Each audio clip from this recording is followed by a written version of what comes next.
In this video, I will be showing you how to add text effects in Canva. Let's get started. Starting on the Canva homepage, I'll first search for a template to work with. I'm going to select the Facebook post icon from the suggested categories to see what's available.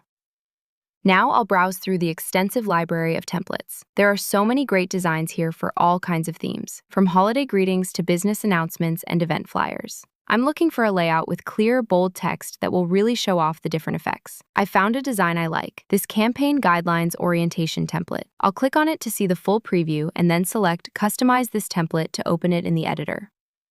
Once the design loads, I'll click directly on the main heading text to select it. With the text highlighted, I'll go up to the top toolbar and click on Effects. This opens the Effects panel on the left sidebar where I can see all the different styles. First, I'll try the shadow effect. I can adjust the offset, direction, and transparency to give the letters more depth. Next is the lift effect, which adds a soft, shadowed glow behind the text to make it stand out from the background. If I want a more minimalist look, I can choose hollow or try splice for an outlined look with a customizable inner color. I can also use the outline effect to create a sharp border around each letter. For a more retro or dynamic feel, there's echo, which creates a stacked appearance, or the glitch effect for a modern digital vibe. Finally, neon adds a bright, colorful glow, and I can adjust the intensity to get the perfect brightness. There are so many ways to make your text pop, so feel free to experiment with these settings until you find the perfect look for your project.